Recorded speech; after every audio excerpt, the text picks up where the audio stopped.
Okay, let's jump right in. Today, we're doing a deep dive into Genesis chapter 10. Ah, the Table of Nations. Exactly. Think of this chapter as, well, like an ancient map.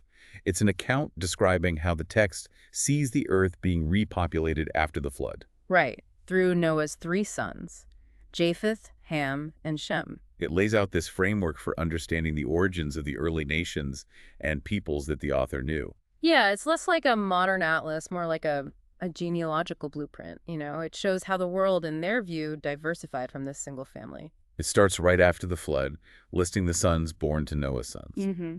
So let's start with Japheth's line.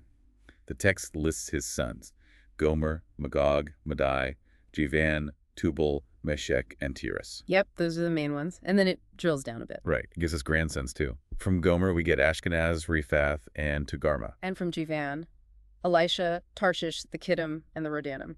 And there's that interesting detail about Japheth's descendants. Oh, yeah, that from the maritime people spread out. Into their territories, by their clans within their nations, each with its own language. Exactly. It really suggests this movement towards coastlines, maybe across the sea, perhaps pointing towards, areas north and west of the ancient Near East, like around the Mediterranean. Okay, moving on then to Ham. His sons are listed as Cush, Mizraim, Put, and Canaan. And this section feels particularly dense, doesn't it? Lots of names that echo later in the biblical narrative. It really does. Especially within Cush's line, you find Nimrod. Ah, Nimrod. He gets special attention, called a mighty warrior. And specifically, a mighty hunter before the Lord. There's even that saying mentioned. Like Nimrod, a mighty hunter before the Lord. Yeah, it emphasizes his status, his prowess, sets him apart. And he's presented as a founder, a kingdom builder. Definitely. The text lists the first centers of his kingdom in Shinar, that's Mesopotamia. Places like Babylon, Erech, Akkad, Calneh. Cradle of civilization stuff. Right. Then it says he went from there to Assyria. Building cities like Nineveh, which Yeah. the text explicitly calls the Great City. So he's linked to major power centers in both Mesopotamia and Assyria. Very significant figure in this account. What about Mizraim? His descendants are listed, but there's that one detail tucked away. You mean about the Philistines? Yeah, they came from the Casluhites, who descended from Mizraim. That's a really key link if you're familiar with the later books. The Philistines are major players, often adversaries, so tracing their origin here back to Ham's line is important for the narrative's internal logic. Then there's Canaan. His sons include names many will recognize: Sidon, the Hittites, Jebusites, Amorites, lots of Amorites. And it notes the Canaanite clans scattered. And it actually gives borders for their territory. Pretty Okay. specific. It is, from Sidon toward Gerar as far as Gaza, and then toward Sodom, Gomorrah, Admah, and Zeboim as far as Lasha. Outlining the traditional land of Canaan, really. Central to so much that follows. Exactly. And then it summarizes Ham's line by clans, languages, territories, nations, same structure. Okay, finally Shem's line.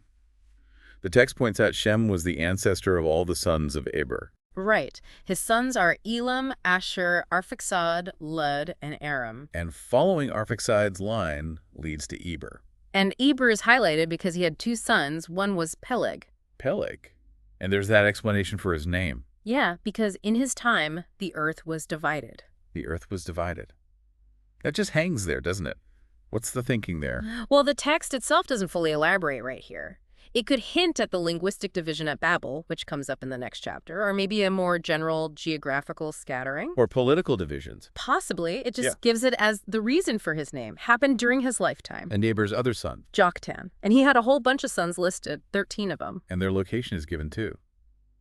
From Mesha towards Sephar in the eastern hill country. Suggesting regions maybe further east, perhaps towards Arabia. And again, the summary. These are Shem's sons by clans, languages, territories, nations. So the chapter wraps up by kind of tying it all together, these three branches. Japheth, Ham, and Shem are the clans of Noah's sons, organized by their lines of descent within their nations. And that final verse really nails the chapter's purpose. From these, the nations spread out over the earth after the flood. It's quite something. Genesis 10 offers this very specific ancient view that all the different nations, languages, territories known to the writer all trace back to this single family that survived the flood. It's a framework for understanding unity underlying diversity. It really frames the whole world's population history within that single narrative arc. Yeah, it's a foundational text for that worldview. So something for you, the listener, to think about.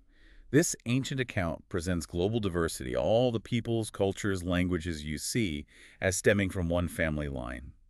What does considering that unique perspective, that shared origin story, change about how you might view human connection or maybe human division today? Something to mull over.